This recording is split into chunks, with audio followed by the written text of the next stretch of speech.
This is Wild on 7th, your favorite Wild podcast. Did you guys see this? This is unbelievable. What is that all about, Kinger?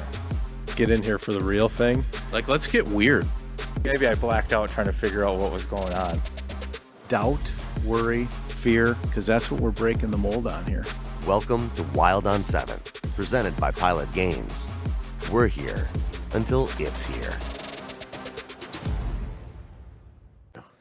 Welcome back to Wild on 7th, your favorite Wild podcast, presented by our friends at Pilot Games. Make sure when you're out post-game celebrating the Wild's Game 3 victory, you grab one of those tablets, play some of their games, gamble a little bit of do-re-mi, because, heck, you might win like the Wild did, and while doing so, your community might win. Heck, everybody wins, right? Let's get this done. Hey, great episode here today.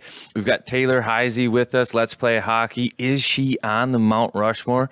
Between the birthday boy, John King, and myself is Radio Joe. Great call last night. Another good one. Thank goodness he's fully clothed. I think there was too much chest hair for some of us. There was no chest in the last episode, but no, I'm kidding. But you were throwing out the vibe back then, and I think the vibe carried over into Game 3.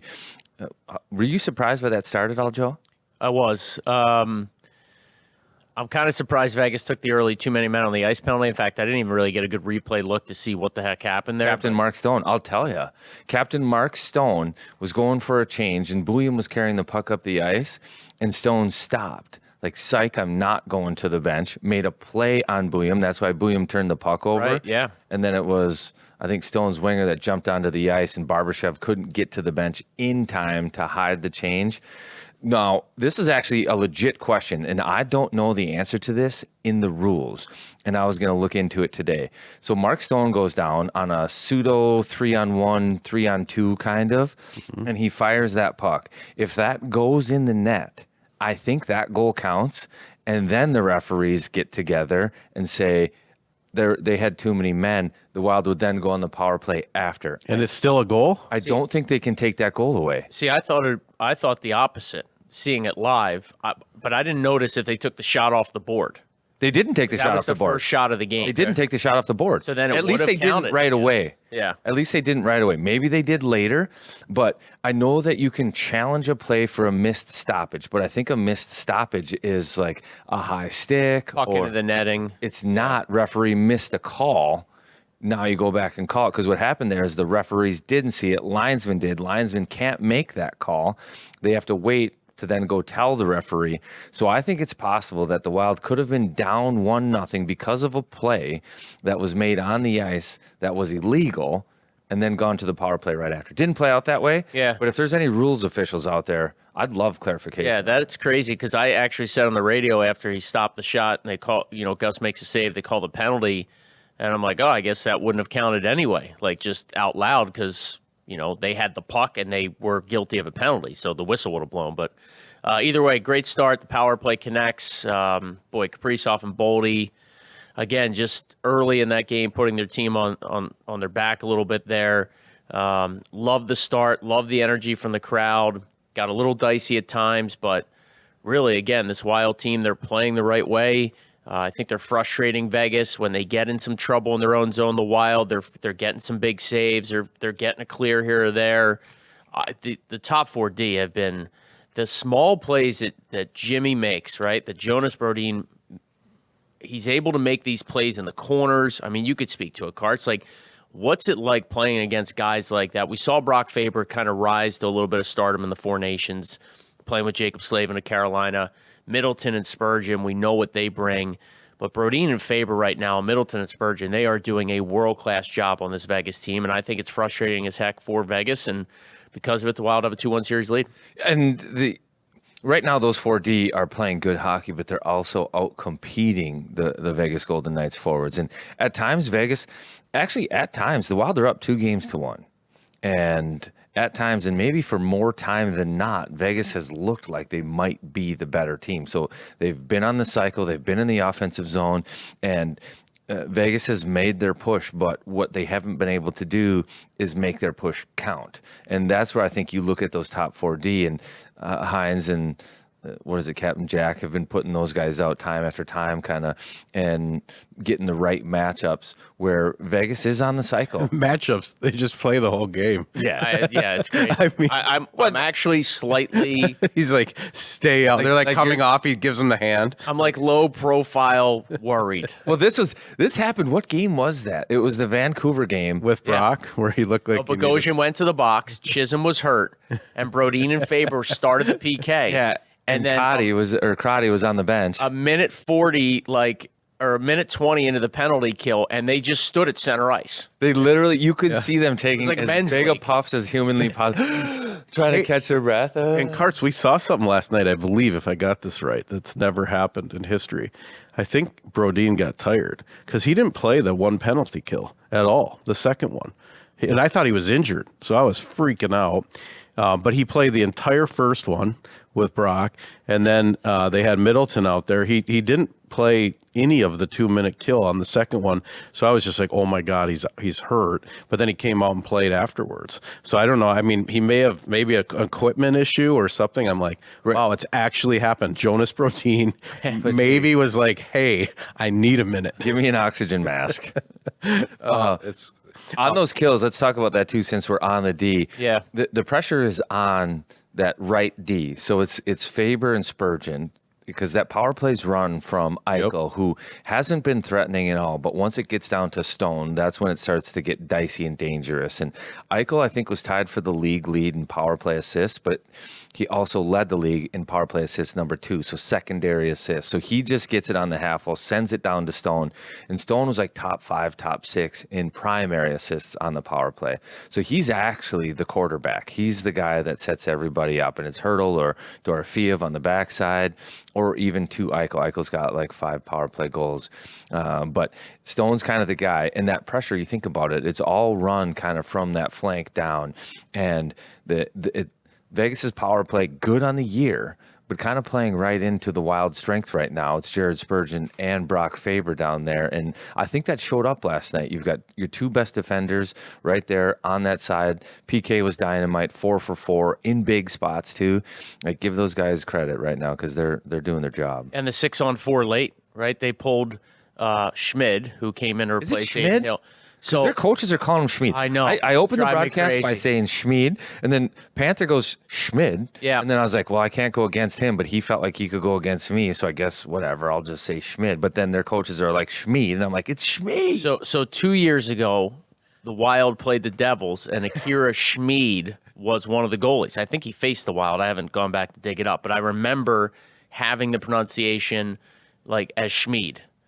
So I see him now in Vegas this year as the regular season's winding down, and he's playing games for Vegas, and I'm watching from afar because they were playing the Flames a bunch, and I was rooting like heck for Vegas to beat the Flames so the Wild could get in the darn playoffs, and Schmid is playing, and I'm like, oh, I remember the Schmid guy, and on the broadcast they were calling him Schmid. So when this series started, I went to This is Vegas's broadcast, Schmid? yeah, or Calgary's, whatever. Well, if it's Calgary's, that's different. So then I go to the Vegas guys at the start, and I'm like, how, what's up with Schmid? And they're like, it's Schmid. I'm like, okay, it's Schmid. So I went with Schmid last night, and then Bruce Cassidy after the game's calling him Schmid. in And the so press is everybody conference. else asking So him. I don't know, man. And- by this time next year, he'll be Schmod. Like it'll just. I'd call him Schmid. It's closer to mid. I'm confident. It's hard to more call him negative. Schmid though. It's weird to say. Schmid was easier for me. Yeah. I liked Schmid too. It felt natural.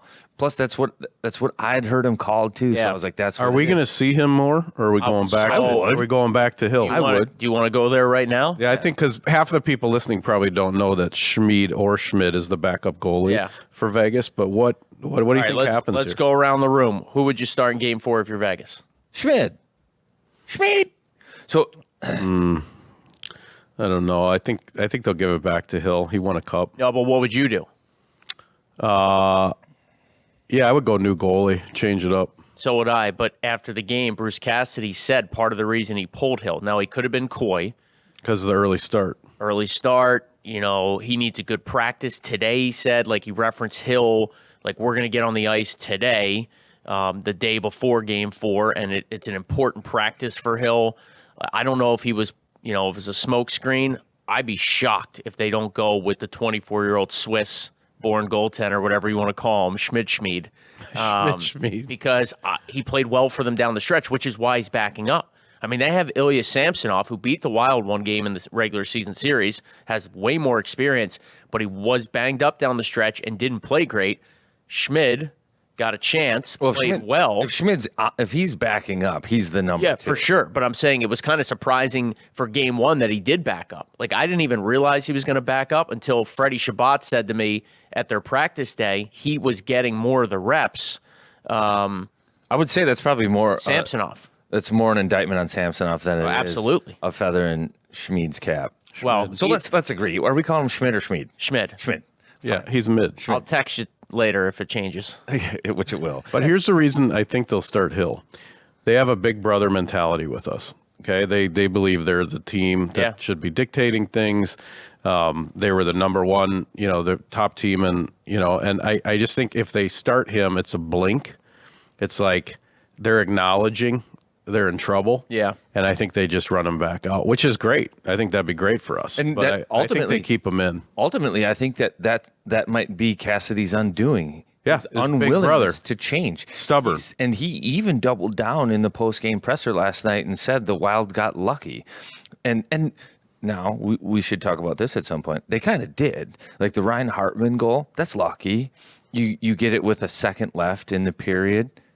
Yes, that's just playing to the whistle. It is playing to the whistle, but it doesn't happen. He's right. It is heads up hockey. All these things are good. He looked at the video board. All these things are great. Don't get me wrong. Yeah, but I think Cassidy's right too. You try that play 100 times, it goes in maybe a handful, and he's right.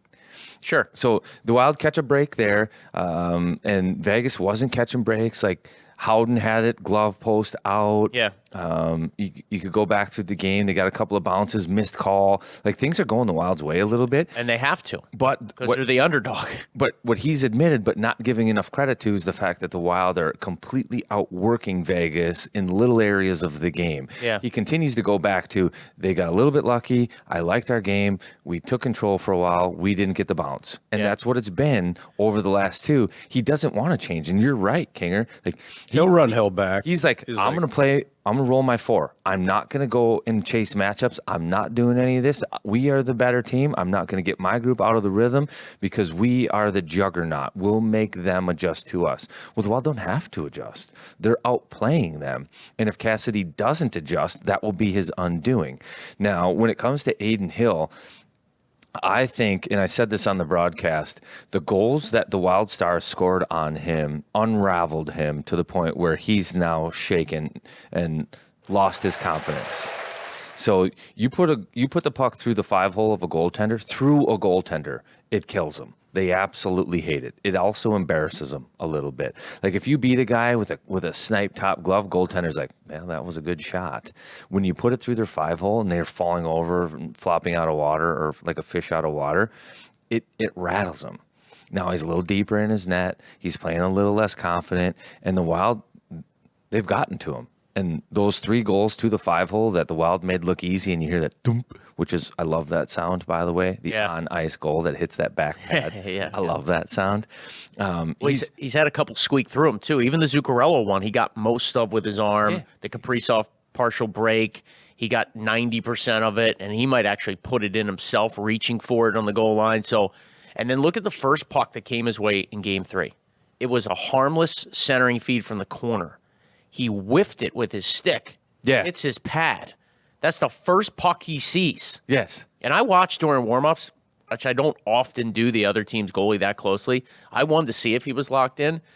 And I know it's like... That first one shook him. It felt like the Golden Knights in warmups, again, the minute I watched towards the end. Just shooting at him? They were just giving him muffins. Floater. He stopped everything. And I was like, ooh. But then I was like, are they really trying to score, or are they trying to build up his confidence? That was just me watching warm-ups while I was waiting for the radio broadcast to start. And then the first puck that comes anywhere near him in live action, he whiffed on it. I don't know how you don't get your so what Joe's describing is Kaprizov had the puck, and Kaprizov actually whiffed on this. He had it at the goal line, blocker side of Hill, and he fans on a centering pass, and it's going maybe 10 mile an hour on the ice, but it gets through everything and it gets to Aiden Hill. And Aiden Hill puts blocker down, paddle down, and it goes under the paddle, almost to the forehand of Erickson Ek to be able to pound it in, like underneath his equipment again. And it's like, that was the first one. And he's like, oh boy, we talked about that too. And now this is another thing. Aiden Hill does have a Stanley Cup. He's got a 930 in the playoffs, but what Aiden Hill has never had, the pressure of being a number one. He's always been a number 1A, 1B, or the number 2 to a number 1. So they've been able to ride him in momentum. So he hasn't been in a spot where there's expectation, and now you have a bad game or two, and they got to roll you back out. He's not been there, at least not in this situation, right? So it's a little bit different for him. And I think he's feeling the pressure, and I think Cassidy will go back with Aiden Hill. That's what it seemed like he was setting up. Like, we'll get this guy a good practice. I've had my confidence hit rock bottom before. You don't have one good practice and be like, I'm back, baby. Like, it takes time, you know? So if he, and maybe that's him doubling down. Maybe Cassidy knows something we don't know. Maybe Schmid's not the guy and he doesn't feel he can win, 3 more games with Schmid. So he's like, I might as well double down with Hill, and whatever I get is still better than what Schmid gives me. But there are question marks when it comes to who they're going to play in net, and I don't think they're security. And how about how different last night's game was just generally? Script, 10 penalties, right? We get 31 shots. They get 32 shots, right? We were the 17-shot machine for the first two. And penalties right out of the chute. We got a penalty 3 minutes. We score. I loved Ek just camped out in front of Hill. As far as net front presence goes, if you look at that Kirill shot, Hill can't see anything. X basically, he's X shadow on that one. So I thought it was very different overall. Even the hitting was a little different. You did have Brazeau had a bunch of hits, but it was really a different game. That's what's so interesting about the playoffs is, we're going to have 60 shots now. We're going to have 10 penalties, when we had none. I thought that was interesting how the script flipped. Yeah, John Hines yesterday got asked, it was very late in his availability. It was one of the TV guys, not FanDuel, but like local TV, that said to him, do you believe momentum game to game? And he kind of said no, but what you can take game to game in a playoff series is the belief, like the belief that we can beat this team. Mm-hmm. And I think Game 3 showed that, right? Like, there wasn't necessarily momentum from the Wild winning Game 2. They got them off to a good start. They just had the crowd. They started on time. They took advantage of the early power play. Vegas came out. They were throwing hits. Like you said, the shots and the penalties and the power plays were a way different script than we had seen in the first 2 games. But the Wild have this belief now. And Vegas certainly has to be recognizing at this point the Wild should have their attention, right? Like, if they didn't have it after solid Game 1 or Game 2 where they won, like, they've got Vegas's attention now. So I don't want to pump the brakes on, like, whatever, but the Wild have been in this spot before. They're playing a really talented team with a ton of Stanley Cups on their resume. Like, this is not going to be easy.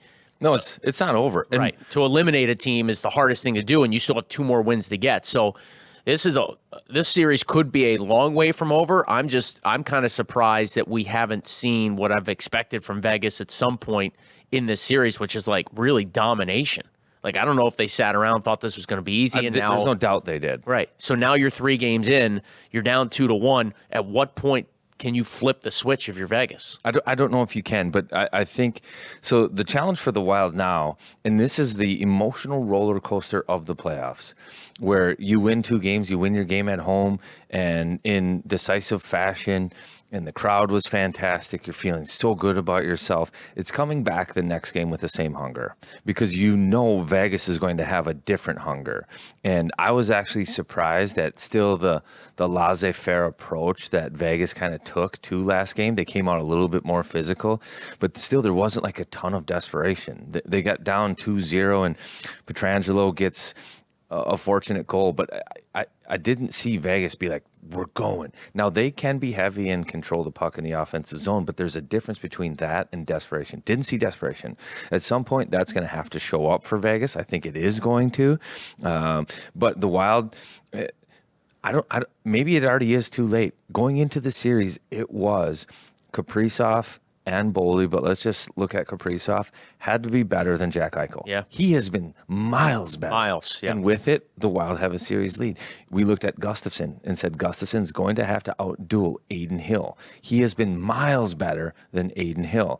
And if you're Vegas now, you've got those two pieces, and you think they can just flip a switch? It's going to be hard. Now, if the Wild stay on the gas and play with the same hunger that they played the last two games, I don't think those guys are going to be able to figure it out, and the series might be shorter than we think. But if the Wild start to rest on their laurels a little bit Saturday afternoon and Vegas's guys get going, then the series can change. Right now, you lose a game, Vegas on home ice. The Wild turn it into a best of 5. They've got home ice advantage. It's amazing how crazy this goes. But Vegas wins game 4. They've flipped the script back. Now Absolutely. it's a best of 3. They have home ice. Yeah. So and the momentum. It's not over. Right. And that's why the fans matter so much, in my opinion. Joe, I don't know where you're at on this, but when we got the Boldy goal, to me, that was the moment for a hesitant fan base. That was like Dorothy opening the door, and all of a sudden it was in color. It was as loud as I've heard it since '03. I mean, you could feel the sound wave come up, and I've never had more fun watching 2 back-to-back penalty kills. I mean, it was just awesome in the building. It was so loud.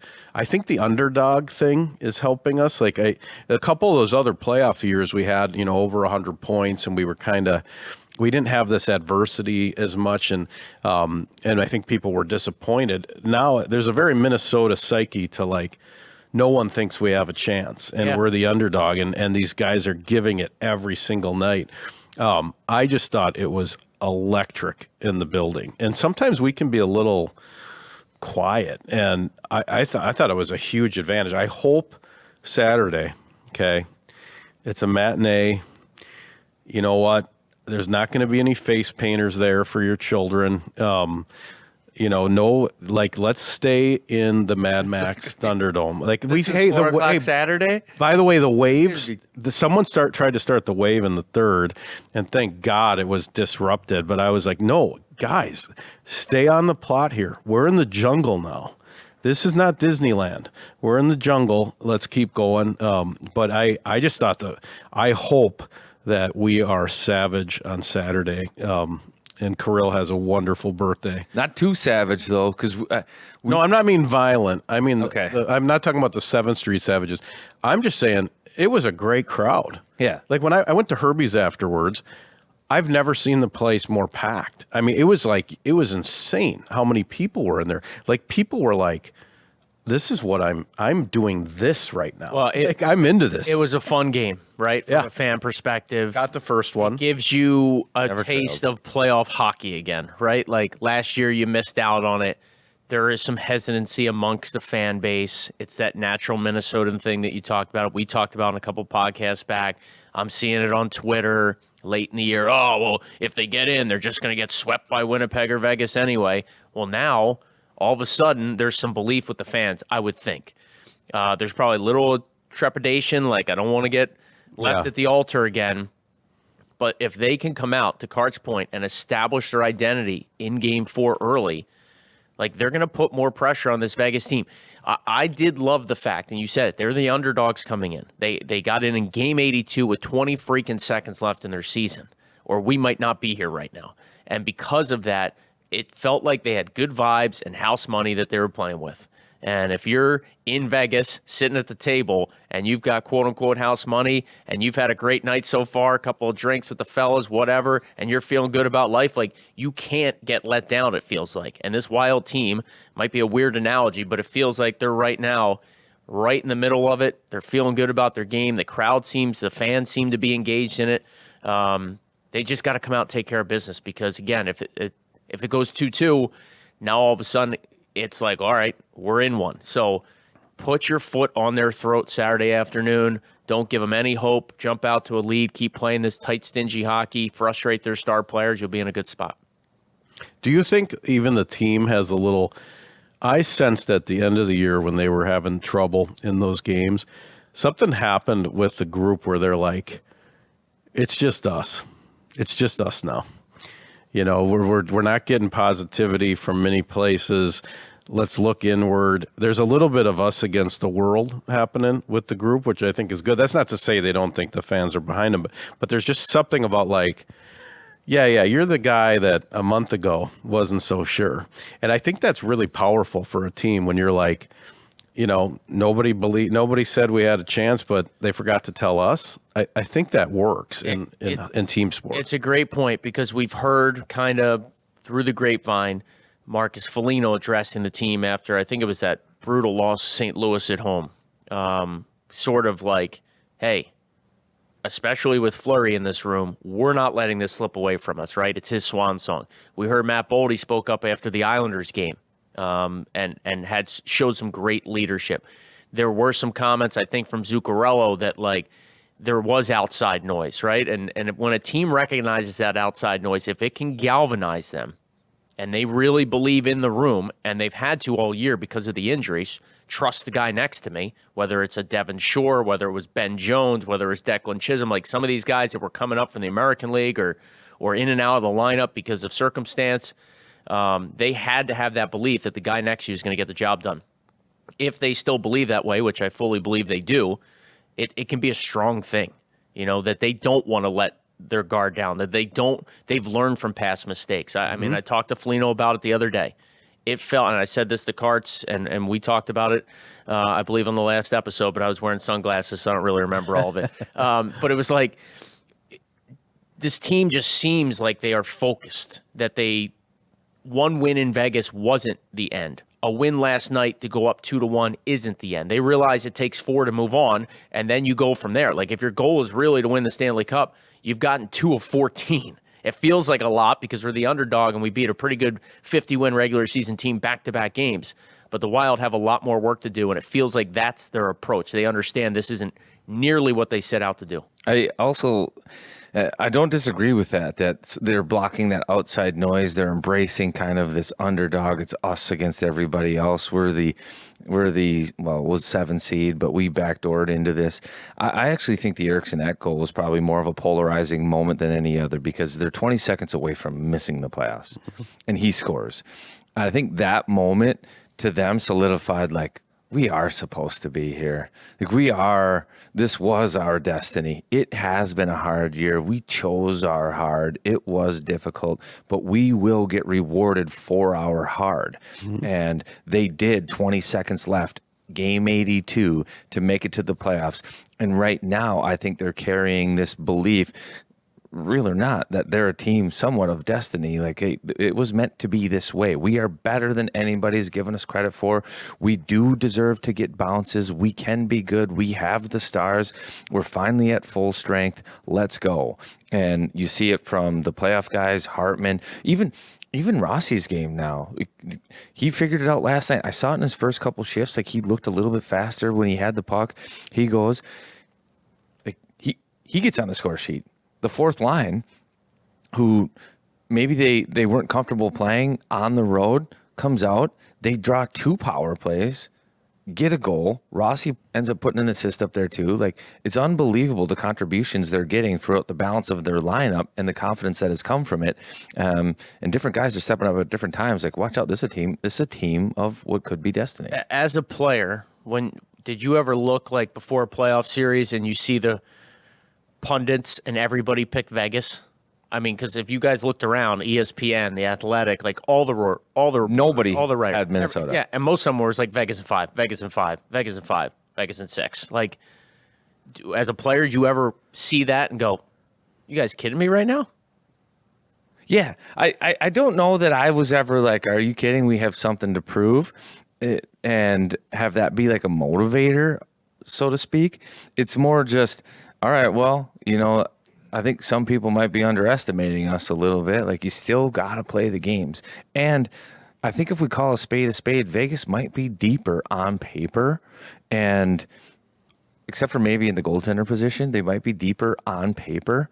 But they just haven't played the game. They're not playing as hard. And that's why everybody says you have to play the games. You have to win the games. And what the Wild are doing is playing and winning the games. It doesn't matter the roster you roll out. Like, you got to play, you got to win. And the Wild are just out competing them.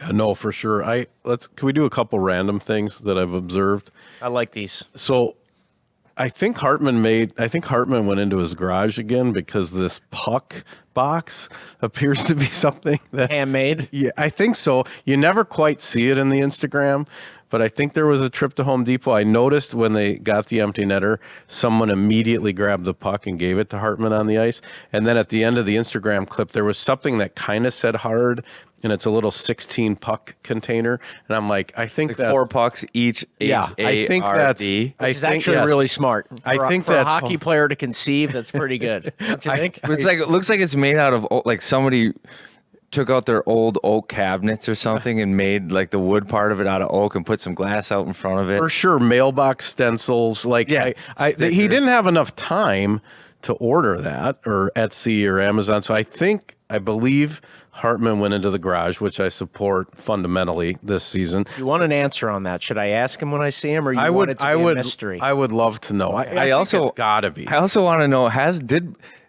Boldy gotten the hard chain this year? Like, was that a full bit? Like, he didn't get it? Because they've been overlooking him in all this, too. Like, he's playing dynamite, and but to that point, it's been that way all year. Like, Hartsey gets the puck, the hard puck after game 2. Gus gets it after game 3. Like, it's not Kirill and Boldy who have 8 points. It's kind of the guys that are stepping up. It's the shot blockers. It's the did this for the team. Yeah, I love it because that's what you're going to need this time of year. So I'll give you a couple other ones.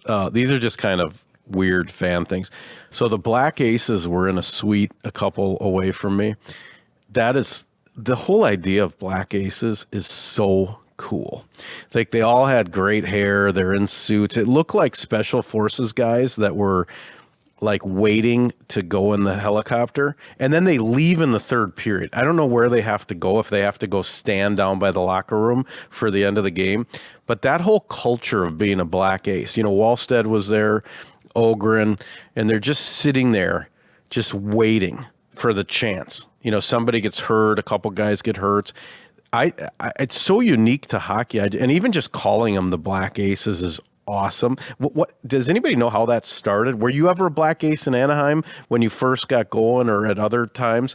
What do those guys like? They practice separately on their own, and I want to just, for fans that don't know about it, just maybe a minute on Black Aces. I don't know where the phrase came from. It's a cool phrase. Yeah, I don't. Especially when you're playing Vegas, it's a cool phrase. Yeah, and it's just the American League guys, if their minor league affiliate doesn't make the playoffs, because ordinarily they'd continue their play throughout the playoffs, and they're still needed to be depth players for a playoff run.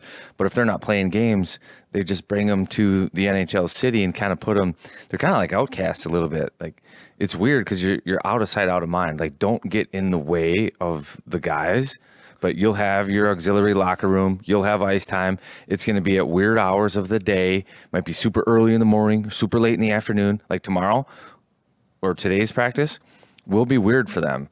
They'll be on the ice like 3:30 p.m. today because it's Minnesota at noon, it's Vegas at 1:30 or 2, and then it's going to be the Aces after that. So their schedule is like entirely off, but they're there solely for the purpose of staying in shape, learning how to be around playoff hockey and understanding the environment so that when they get the call, they have some experience with it, and then being good, in shape, and having puck touches so that if you do play, you're ready to jump on the ice. It's great branding. Because if someone was like, oh, that's Ryan Carter, he plays for the Wild, or if they said, that's Ryan Carter, he's a Black Ace for the Minnesota Wild, I almost think it's cooler. It's cooler.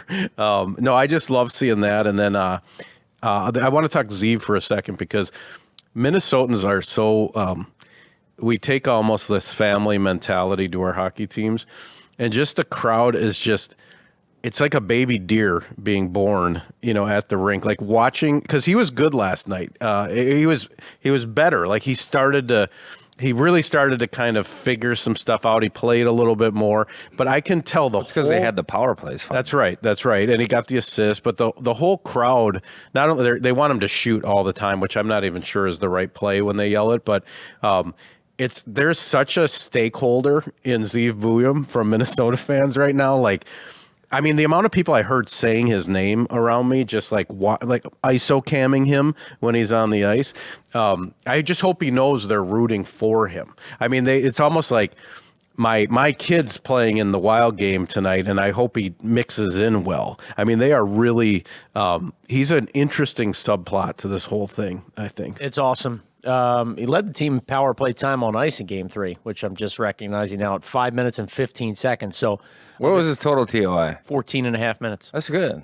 It's up to, Yeah. well, I guess power plays, but He looked more comfortable. But He's again, getting better every game. the power play touches help, right, for a guy like that? Cassidy's talking about it on his side. He was rattled. Well, not rattled, but games 1 and 2, he was defending his skill guys by saying they're not getting the free puck touches on the power play because that can get them going. Right. And without those, Eichel and Stone have kind of been quiet. But Zeev, he's one of those guys that might fall under that same category. Like without these power play puck touches to settle him down, to get the timing, to feel confident with it. He got him last game, and all of a sudden you're starting to notice him more. And you said something good on the radio today that I didn't notice till. So the reason potentially the entire 18-5 crowd is screaming shoot is that will change our power play because Zeev's a shimmy shake guy. He's a guy, if you go out on him, he can make you look foolish, and then everything opens up. But right now it seems like Vegas, they almost leave him up there like it's an umbrella. He's just up there by himself, so he's not able to walk the line. So maybe if he starts firing it, that'll open it up. Sorry to seal your... No, you're cool, but I want to get Cart's perspective on it. Like I've heard coaches often say, like if the guy up top's not willing to trigger and shoot pucks, then the PK is not going to respect it. So as much as the 18,000 are yelling shoot because they're maniacs and they want this kid to score a goal, doesn't he have to shoot occasionally, Cart, so that the Vegas penalty killers respect it and they don't take away the flanks? Yeah. Well, it's also a dangerous shot, too. I mean, the crowd. Oh, yeah. Of course. No, he can shoot the puck. Where did Kirill's power play goal come from? Right. From Zeev's spot on the top. Kirill just waited for those two forwards to have to make a switch, and when they didn't make the switch efficiently enough, he fired a shot, it went in. And Zeev will get to that point where he's able to manipulate and move and get the kill to do what he wants. Yeah, that's a good word there. He's not right. He's not there yet. The deception, right? Yeah. Where you can look one way or angle your blade one way and you fool the PK. Yeah, and it takes time to get all this nuance figured out. Like, go back and watch Kirill's goal. He's circling the wagon. He picks his puck up behind the net, and he knows what's hard for this kill. He knows either I'm dragging somebody all the way with me, or they make a switch. And when they make the switch, that's my opportunity. And Zeev will get to a spot where he knows these things. And it's not going to happen overnight, but he is the kind of guy that understands and can kind of process that information. That's why he's there.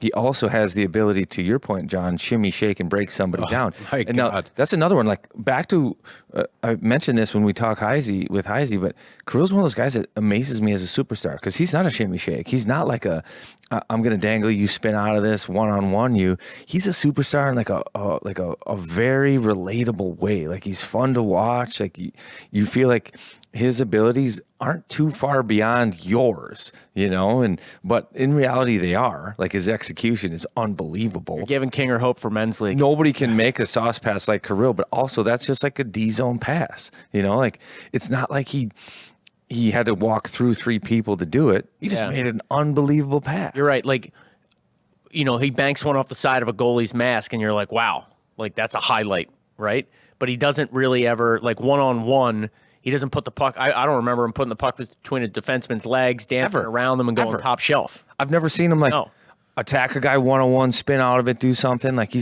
doesn't play like that. But it's his puck battles, it's his savviness, it's that IQ like you talked about where he's just so smart knowing exactly when to trigger that puck. It sounds like John Hines. I love that word now, trigger. Trigger? He talks about Competitive nature? sifting pucks. Sift pucks? And triggering pucks. Yeah. I like my hockey lingo. But just on the fans real quick and the Booyam thing, I just love it. Like, you get a sense when you're at XL, like how smart the hockey fans are.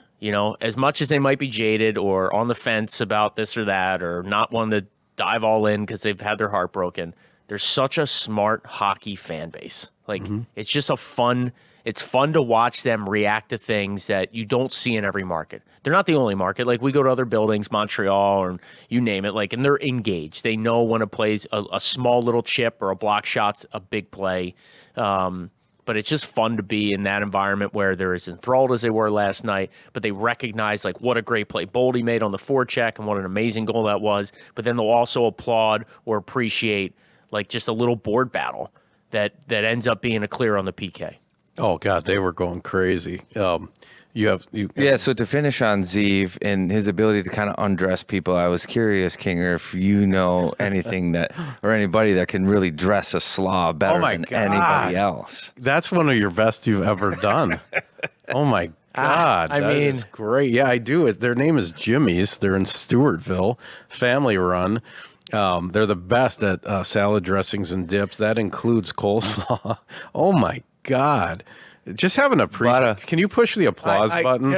I mean, that is just, I'm actually kind of dazed. I thought for a minute there that he was mad that I went off the beaten path with the fans and he had something to finish on Zeev, and I was like, oh, I didn't even see it coming. Screw this whole thing up. I thought, how am I going to do an ad read off being undressed? And then he turned it on me. That was amazing. But yeah, get your slaw. Do not sleep on the slaw.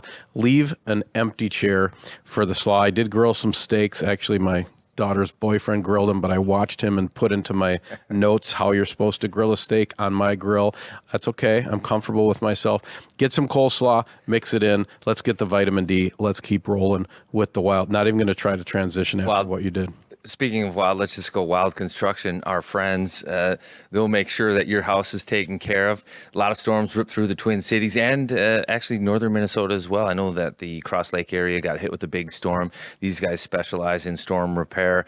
So if your roof got hit, you might need some siding. Even your windows can take some damage. Your deck, if you've got cedar or some of that stuff that shows up, give them a call. They've got, or look them up on the website, wildconstruction.com. They've got the resources on their website to tell you if there was a storm, when it was.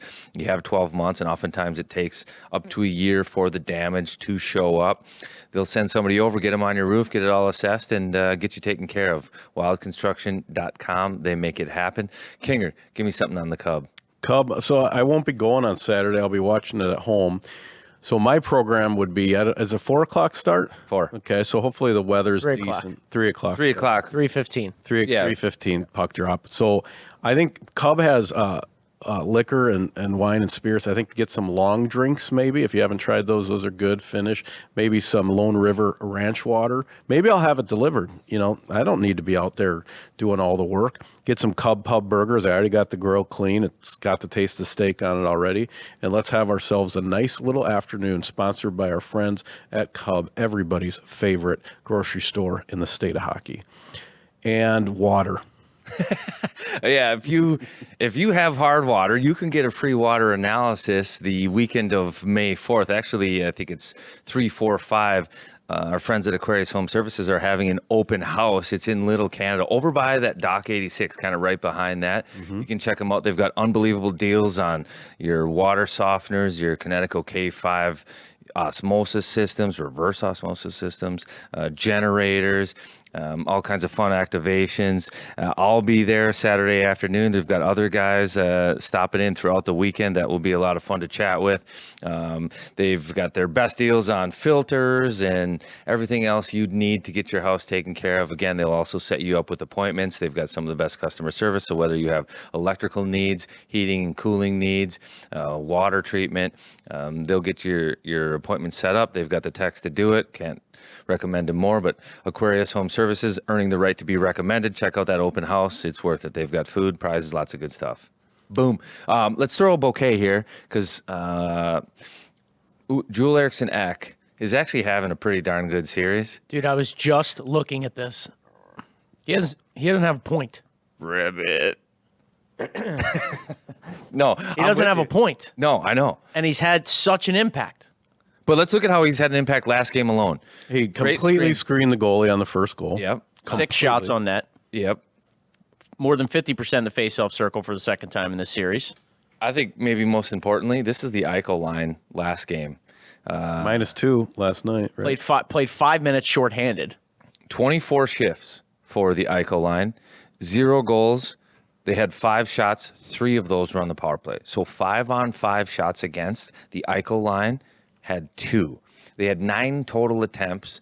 So 7 of them blocked, or maybe it was 9 total attempts, including the power play shots there. So he's doing a tremendous job. So you look at a guy that's in between two guys that are lighting the lamp nightly, and he's not contributing. He's a factor in all of this, and he's a factor in allowing those guys to play with the puck, because Eichel, Stone, and those guys are not. And not only are they not playing with the puck, like they're non-factors. They're frustrated. They're invisible. They've turned their best line into something that has turned into a strength for the Minnesota Wild. So Erickson Ek, despite the fact he has no points, and I think that's probably who he's talking to when he's sitting there throwing out his favorite line of, "We don't care who scores. I don't care who scores." They actually don't. They're talking to Ek like, "Hey, you're great, man." We were watching the press conference right before we started recording, and how about the first question? Hey, Eric, this question's for Erickson Ek.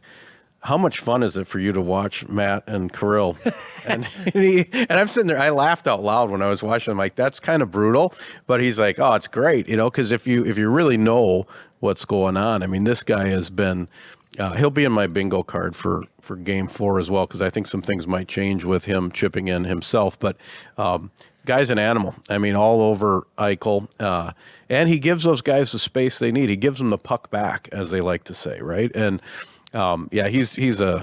we've always said he's kind of our MVP. He doesn't need to be the best player, but he's an MVP because of all the situations. And he might be the most quiet guy I've ever met in hockey.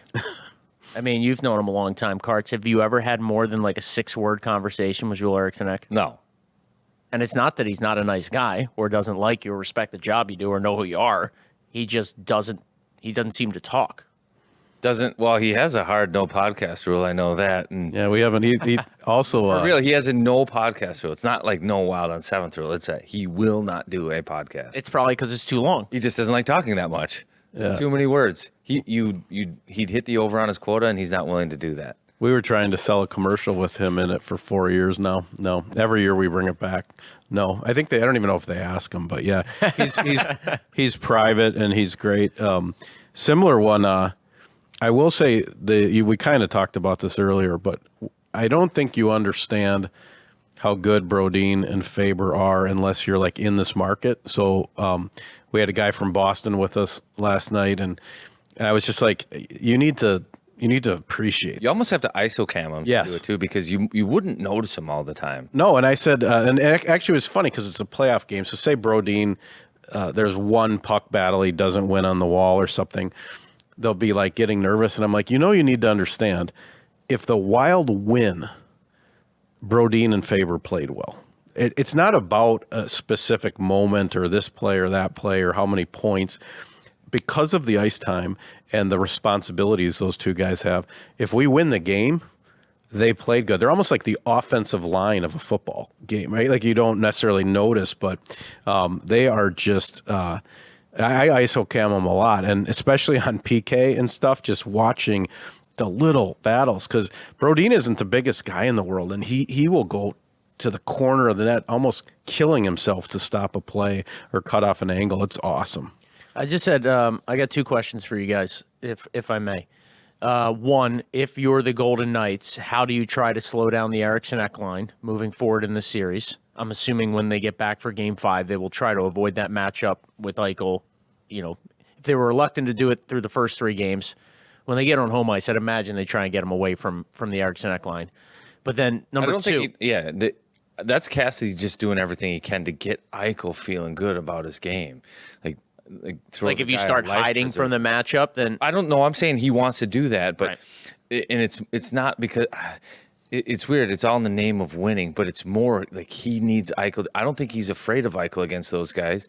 He has to retreat right now because Eichel's confidence is probably shaken so bad that they just need him to get any kind of puck touch and offense that he can create.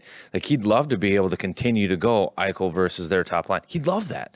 He can't, just because he has to try to find some place, some matchup against the Wild where Eichel can play with the puck and maybe generate or build some confidence. That's why I was worried in that third period with the power play. Even if the Wild weren't going to lose that game, like say Eichel gets a cookie on the power play late, maybe it's just the puck in the back of net makes him feel better. Yeah. So I thought it was huge to hold him off the board. But let me divert to the other thing. Marcus Johansson gets hurt misses the back half of the third period. We may or may not get an update from John Hines today. If he's out, who are you replacing with? I'd like both your guys' take on that. I think it's going to be Vinny Hinostroza. I think he's good, a natural fit.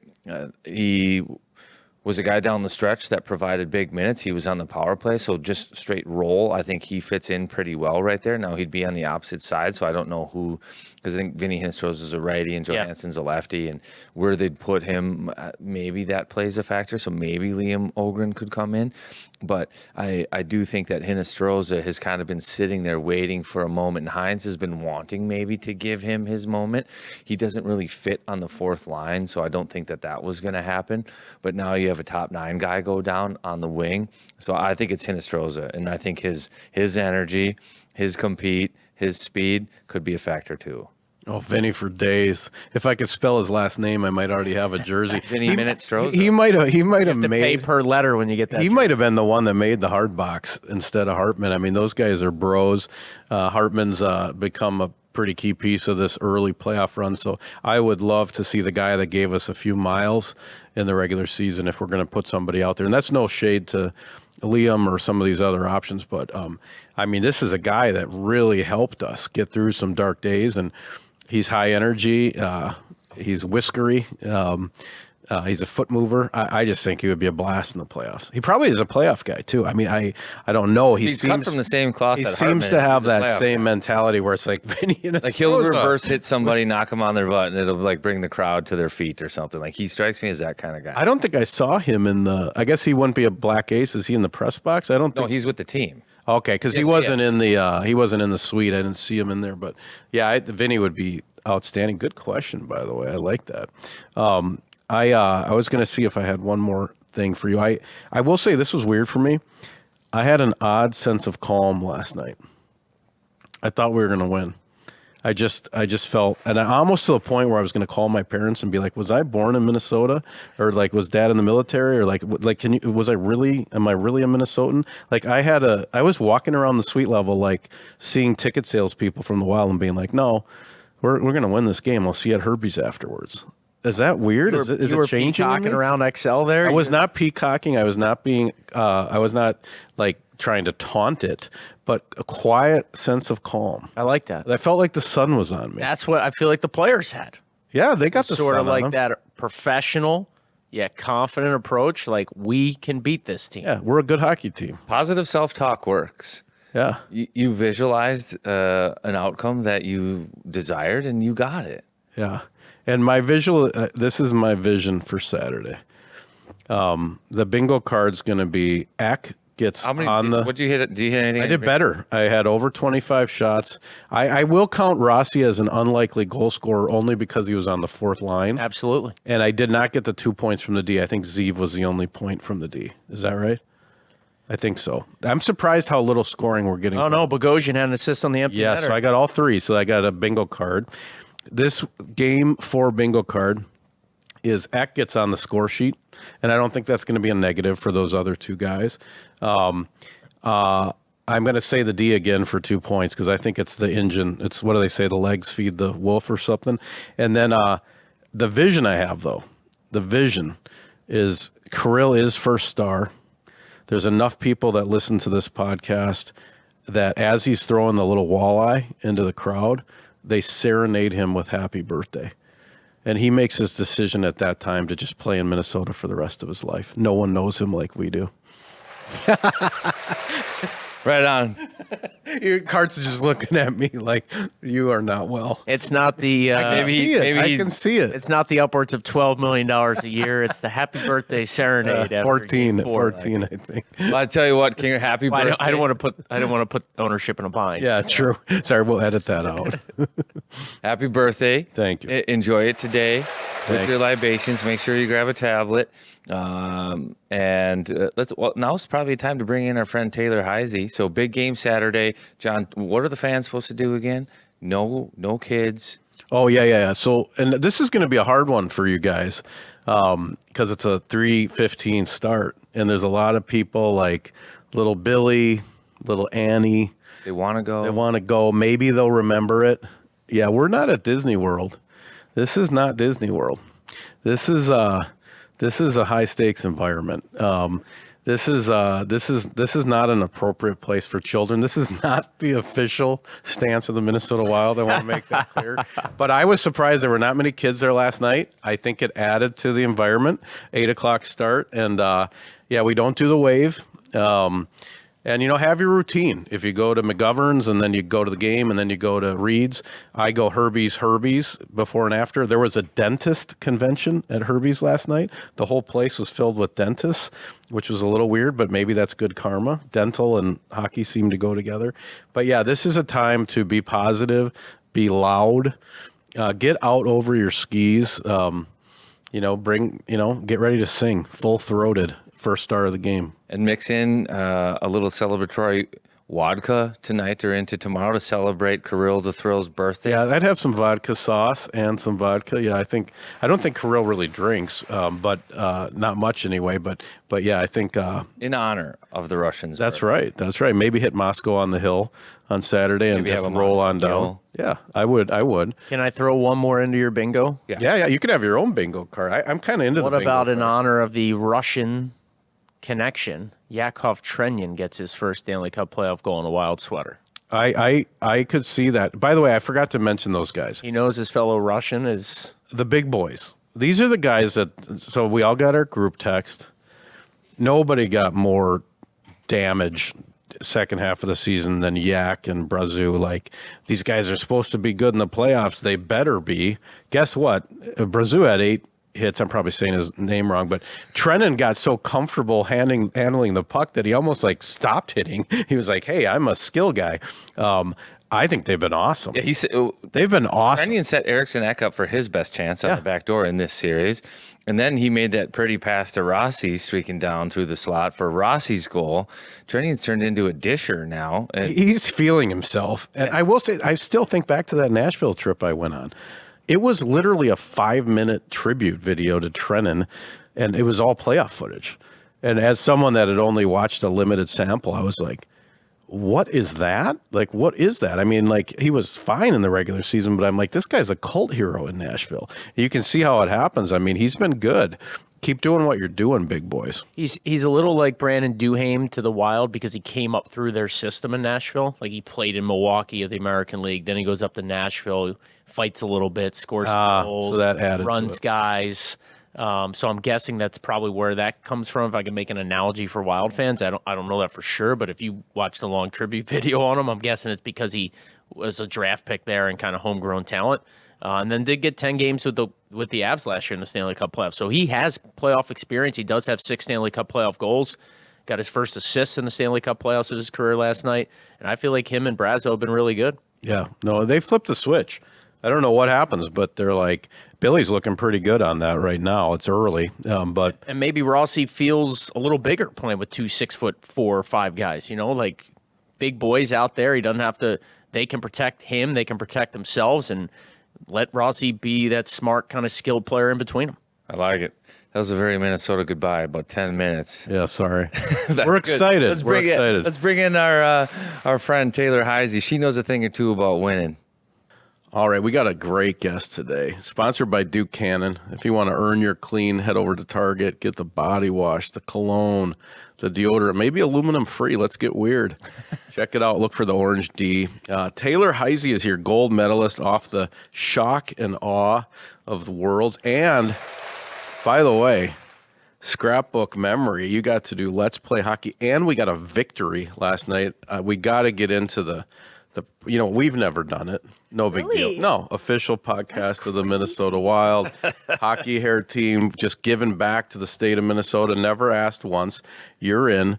What's it like the day of? Pressure? Were you thinking of skits?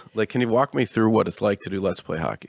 Yeah, I actually did it in 2017 or 2018 when I won Miss Hockey there, and that one had me in absolute shambles the whole day. Now I can talk anyone's ear off, but back then I literally had to read maybe 4 words, and I could have thrown up.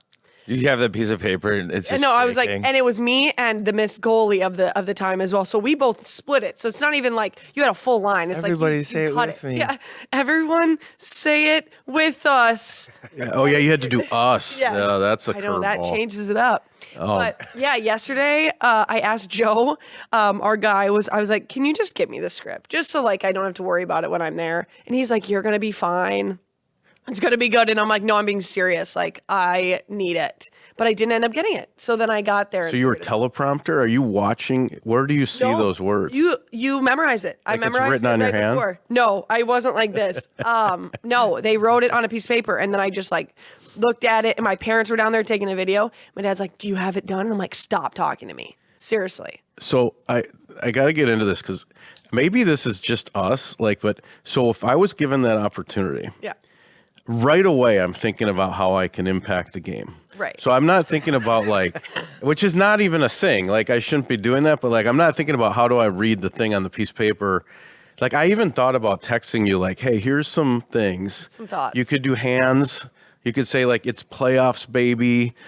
You know, you could have your boyfriend slam a beer behind you. He's like 7 feet tall. I was thinking of all the different things you could do to kind of like, Should have texted me. but I didn't know. Like I'm like, I don't know. You also like, don't want to step on her touchdown. yeah, and I don't want to mess Like it it's up. yours. Like I fair. suggest something, it goes wrong. Plus, we I blame won. it on you. Exactly. We won, so like Yeah. you're good. Like you're clean. Did I they felt win good the first one? vibes.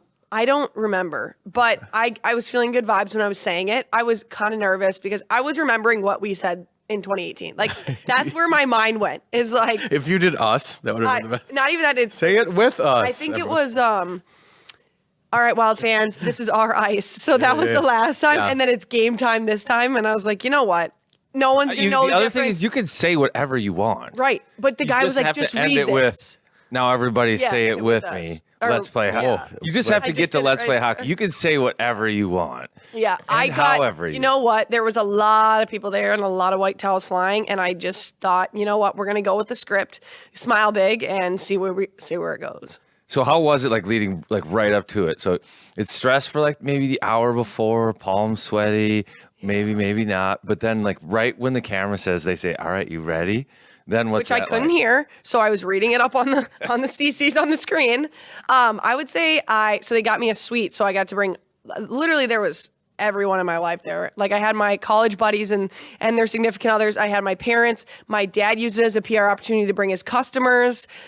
He's wheeling and dealing. Yep, my parents were there. My youngest brother was there. Grace Selwinkle was there. Obviously she's there.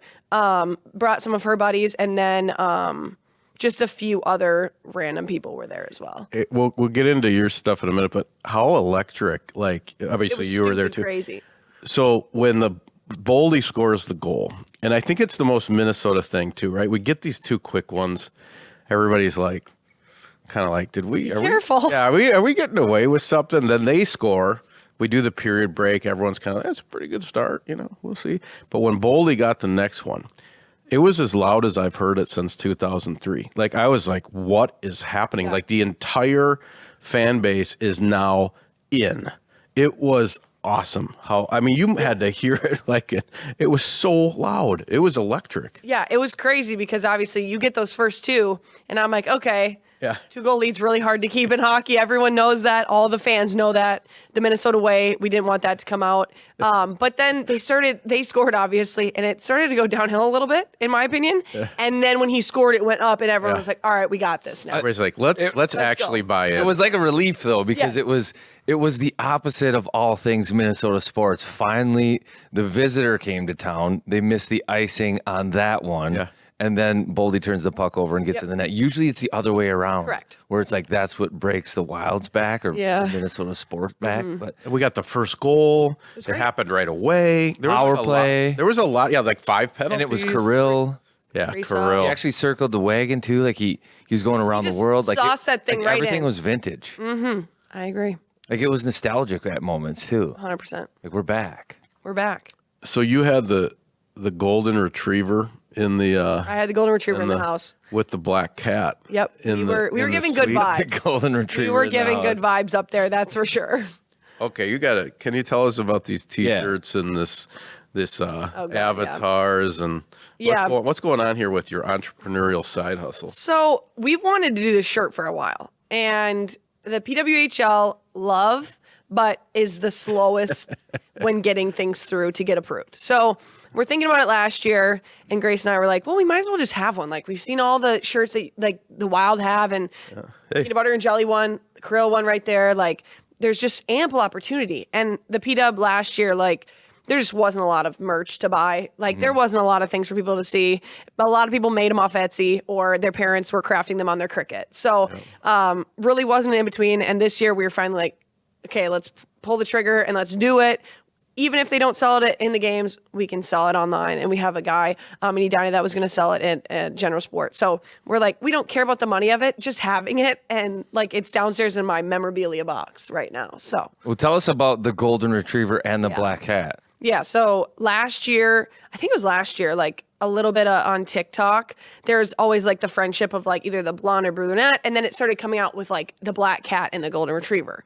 And last year, Grace and I actually gave our teammates animals like that collaborated with them. Like one of our teammates was a sheep because she's soft spoken, but goes with everything and very like the nicest human. And we started that because Grace and I figured out that she's the golden retriever. I'm the black cat.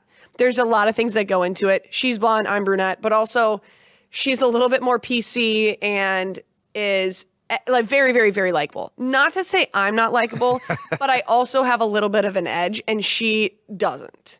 On the ice, maybe a little bit, but she's going to make everything work. She's someone you're always going to get a text from, whether it be your birthday or a bad day, or she's just thinking of you. She's just like kind of the perfect person. And that's the golden retriever. Everyone wants to take her home. Everyone wants to give her a pet. Everybody's favorite dog. She doesn't like dogs. That's the unfortunate part, because that's the one part that we struggle with, because I am a dog lover till the day I die, and she cannot handle them. And the black cat. Tell us about the black cat. Yeah, like I am a little bit rare, like bring a little bit more to the group. The nails come out. Yep. When we're like in a game, I'm not afraid to scrap if I have to. She also, like when we're on trips and it's been like 15 days, she still has a good attitude, and I'm like, it's like I have a little bit of an attitude. I'll bring it. I'll say things that she won't say, and that's just is what it is. Like, people ask some things, and she's like, "Oh, it's great," and I'm like, "No, this sucks. Like this there is nothing good about what we're doing right now." And if she were to do an in between period like interview, I'll give it straight, and she will be like, "Get pucks in deep. We're doing great. It's gonna be great." That's awesome. So she's got it. She's politically correct. She is PC, yes. Where do we find these T-shirts? I think you can get them on Soda Stick, and then also I think they're sold in General Sports in Edina right now. Perfect. Go get them. Yeah, I think there's sweatshirts too, and that's my favorite. So How was the World Championships? it was sick. What is it? 5 golds for you now Yep. on the international stage? Yep. You're like Michael Phelps. Oh basically. God, no. But Similar. he's got longer. Olympic medals. He's I longer. gotta get there first. So So how was it? it was awesome. It was how's- long. It was 21 days in the Czech Republic. But usually we do pre-camp in the U.S. and then go over. But they wanted us to just be there the whole time. To like acclimate to the time change and Correct. stuff? Well, we had like a 17-hour travel day the first day because our flight got delayed 4 hours on the tarmac and MSP. So that was a little bit longer than I expected. Tough travel, but we got there, landed at 9, went to bed at 10, and everything kind of from there just was good. And then Oh, it fell into all of our place? all of our hotels were actually really good in comparison to what we've had in the past. When you go to a foreign country, you just never know what you're going to get. Right. So Grace and I made a mega bed, and we put a pillow fort down there. Well, you guys have roommates. Yeah. Grace and I are roommates all the time.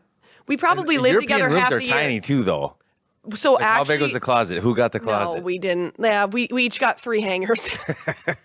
But yeah, we're roommates probably half the year because we're roommates for the PW and we're roommates for USA. So the second one we were actually at a spa, and it was just our team.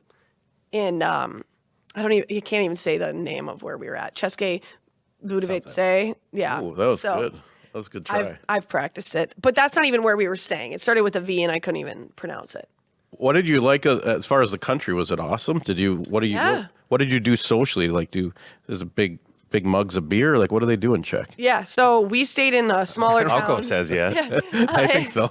Yes, they drink a lot of beer, and we have 2 Czechs on our team, and they warned us before. They go, we got one thing: there's no peanut butter, and 2, there's drinking a lot of beer going on. So How do they serve the beers? Like a 16-ounce big mug. Big mug. And you could like say how much foam you wanted. So that would be based on like small, medium, large, I think, based on the amount of foam that you wanted. That sounds great. Like, I should go there. That sounds great. The peanut butter thing, I mean, you just deal with it. 100%. Bring your own. Our trainers and BYO nutritionists PB? brought them. Yeah, BYOB PB. 100%. Hey, so I got to ask, these people come together on these teams, right? You even had 6 from the Frost, but even the goal scorers besides yourself, a couple of them, Harvey and Murphy. Last I saw them on the big screen together, I think they were trying to kill each other in a college game. Mm-hmm. So how does that work are they like, hey, what's up, Avengers, red, white, and blue? The pass is the pass, or is it still sort of weird? They're children too, so I feel like they don't know how to work their emotions as well as some of us. Like, we play in the PW, and like someone could go out and kill me the night before, and we go to these games, and it's like all is forgiven, and then maybe it's not forgiven after you leave. But I think for those 2, like they were just fine, and it wasn't an issue. But you look at all of us, and it's a battle every night. There's so many. Like, you had Toronto, you had like Ottawa. We had everyone on our team, and there was everyone on Canada's team, and then Czech's team had like 50 or probably like, I think it was 8 that played in the league as well. It's definitely a weird dynamic, but like when you're there, you only have one goal, and that's to win a gold medal. And it is what it is behind the scenes, but you make it very PC on paper. I didn't realize that Canada went on a run in the Worlds, because it used to be like the U.S. would win the Worlds, and then we'd have a little problem in the Olympics, but then we would keep winning the Worlds. But it looks like they got 4 out of 5. So this was big for you to stop the bleeding on that. And is that full on hate when you guys play each other, at least for the window of time for the game? Yeah, for me, for sure. I think like I've played it since I was 15, and like we have Sophie and Claire on our team. They're very nice ladies, and I've gotten to know them well. I've just never played with Canadians before, so this is my first like time with that. Oh, that makes sense. Yes, but they're awesome, and I would put them at the top of my chain for them. But everyone else don't care. Like I mean, I've met them, I know them, but it's like all love lost when you play them. I think hate makes hockey better. It does. It's That's not why the fun rivalries are no. It's fun to watch like guys like that Get after it. Yeah, I really have a problem with you. Who are the playoff gals, so to speak? Like we watched hockey out here last night, the Wild game playoff guys like Hartman, Marcus Foligno. I mean, now you're getting Boldy, Kaprizov. Those guys are on there too. But who are the playoff gals on the U.S. roster? Gamers. Yeah, like when Hillary's a gamer. That's not even she just took. I don't know if you saw the picture, she's but the goat, she took, right? Hillary. she took that one where she looks like the LeBron photo, but she has a black eye. Yeah, where'd she Because get in the game shiner? 5, I think, or 6. One of our teammates actually went down to block a shot and kind of tabletopped her because Hillary didn't see her coming, so she fell over the top, but her hands were stuck back here. And her helmet's from the 1990s. So that thing's older than anyone, including myself. Yeah. And she's got the silver cage. And I guess she fell so hard on the ice that her cage came and hit her in the face. It was like a half-second thing where it happened. And she got back to the bench. I never saw it. I didn't see it. And then I guess one of my friends that was sitting next to her, Hillary was like, "Does my eye look bad?" And Jesse was like, "No, you're good." Just put a little extra eyeshadow on today? And then every period it kept getting consistently worse. It's not here. No. It's more which right eye did here. you hit again? Yeah. Oh, I can't even see it. And then the next day it was this big.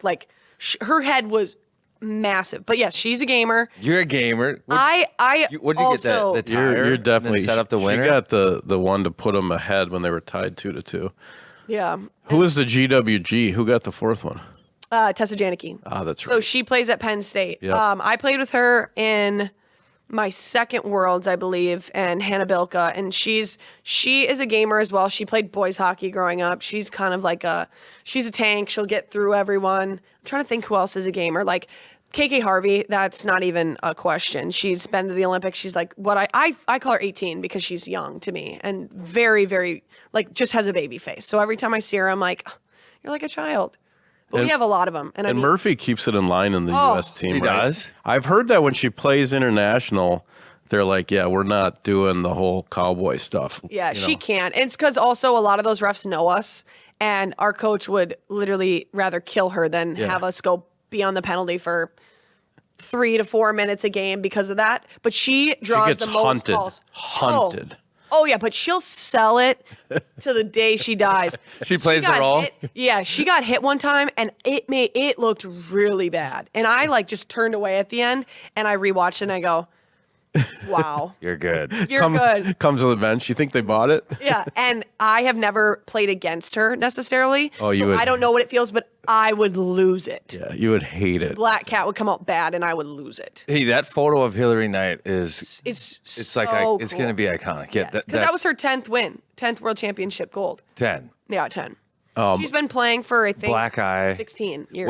What's the post game celebration like in there afterwards? Does it happen in the locker room? So we like won bronze. I don't know, like 2013, and you're having a couple beers in the locker room, Yeah. and you go kind of hit the town and stuff too. Like you guys have a good time. It was weird because we obviously had to get back because we had practice the next, like not the next day, but the day after that. You got to celebrate though. Yeah, well, we did. So I would say the best is when you're on the ice. Like my favorite two parts is when you're arm in arm with your buddies and you're singing the national anthem and you got the flag over you. so Like good. there's nothing better than that. And then they put confetti out, but what they don't understand is confetti is highly slippery. So when you put it on the skating. ice, it like people are you doing hit the splits. brakes. Yeah. People are doing the splits. It's like people are falling, but like diving through that and like running through it and just Slip and slide? Slip and slide was awesome. So we get back in the locker room.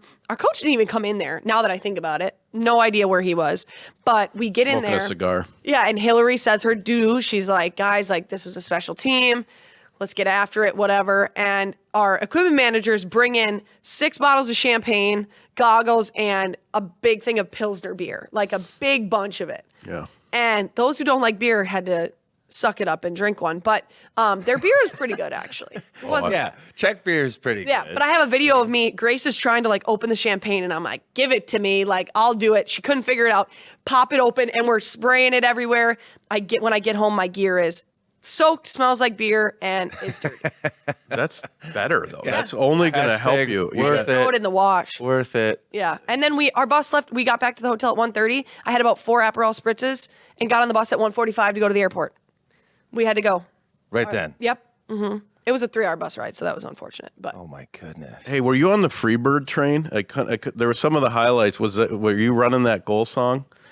yeah, we could never I saw it hear on the though. clip. Like I was like, I wonder if they're like USA Hockey's. It's all over that Freebirds. Yeah, they are all over it, but we couldn't hear it. It was never Okay. it was never loud enough where we could hear it. And honestly, I feel like you just black out when you score. Like on the bench, people are going nuts. You're hugging your people, slapping someone in the head, just like excited to be there.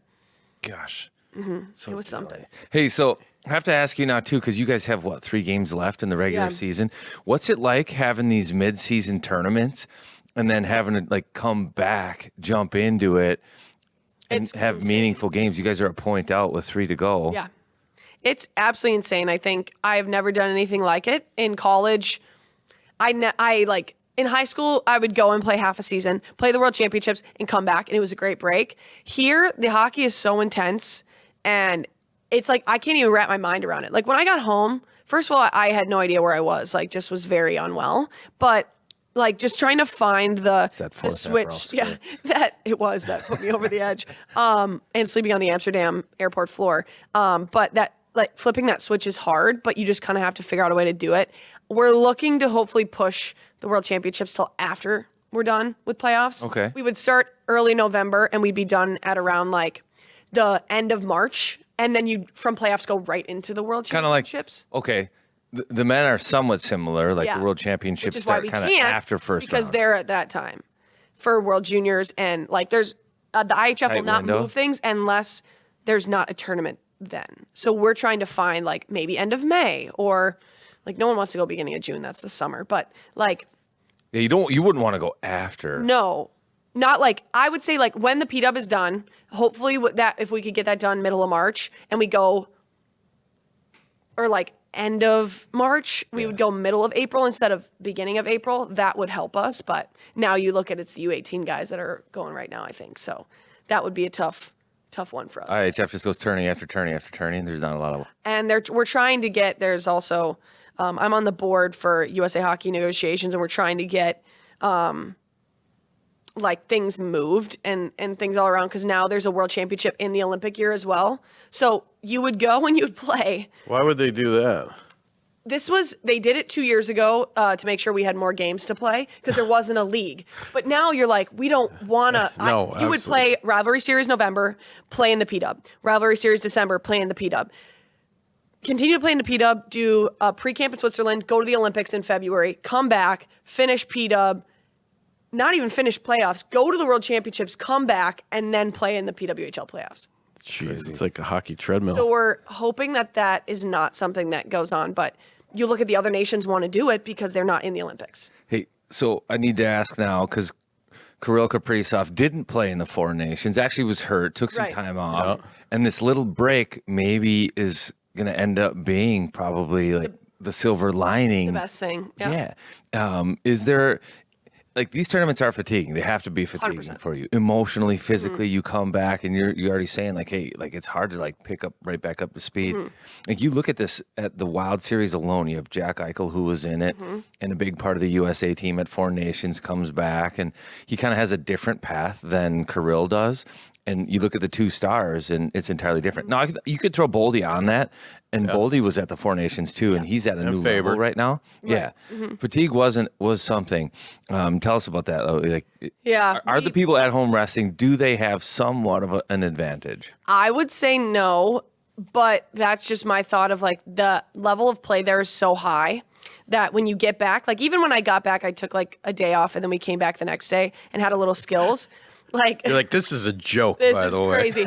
But no, we like I've been in worlds. Yeah, we like my body feels pretty solid. Obviously, like during the World Championships, you have to be really careful with like we practiced the first 5 days we got there, and then practiced one other time because we played and had a day off. Played and we did that 7 times. So 7 games in 14 days, pretty much no practice. I'm not a pregame skater, so I'm not getting on the ice before a game.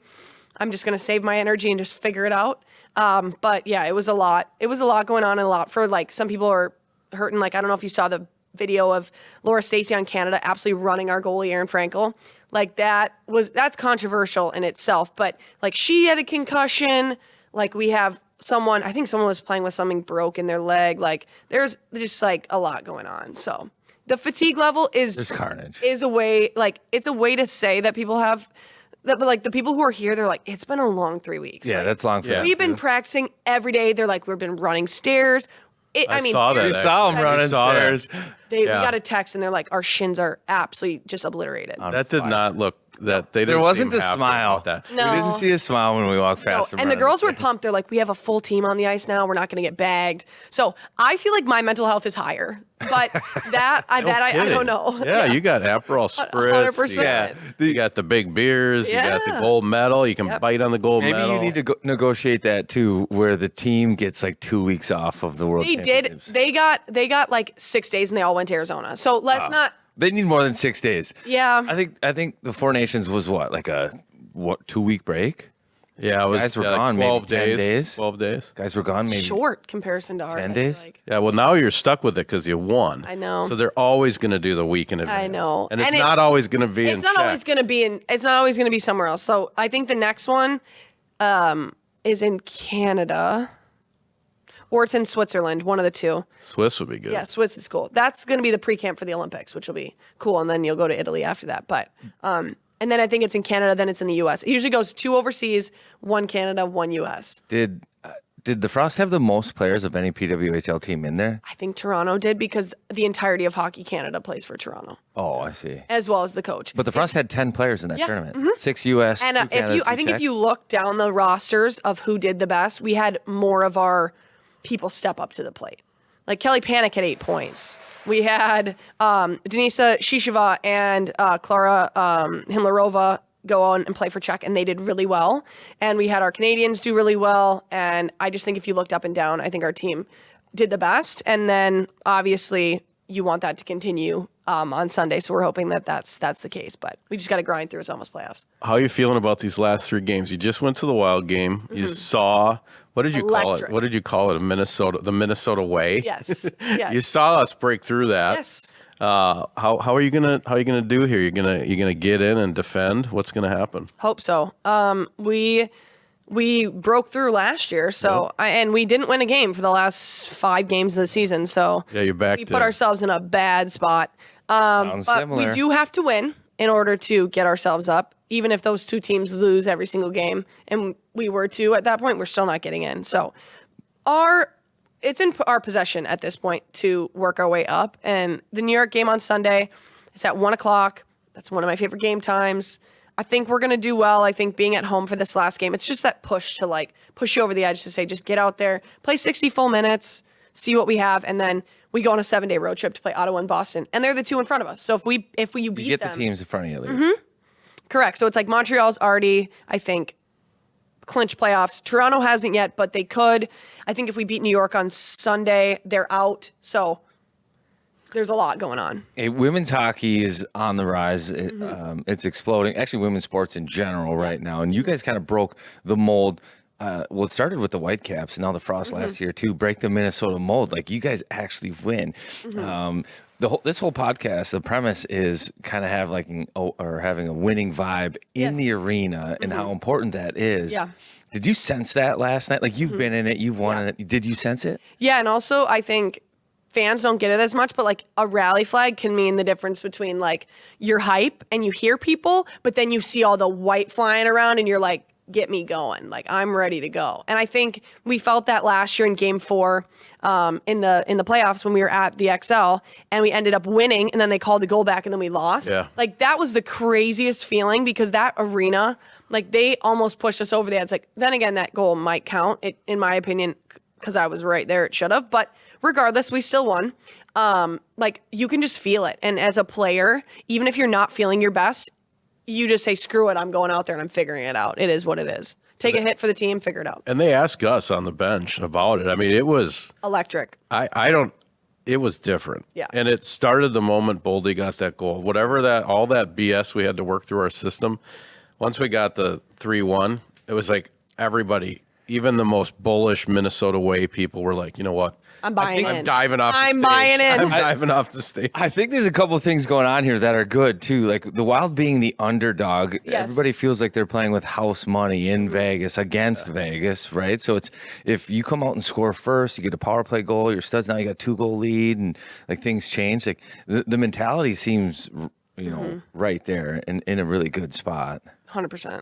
But I'd say for me the line of the night last night was Hartman on the 4th goal, which I think was the backbreaker too. I agree. He said he could hear the crowd yelling, shoot, shoot.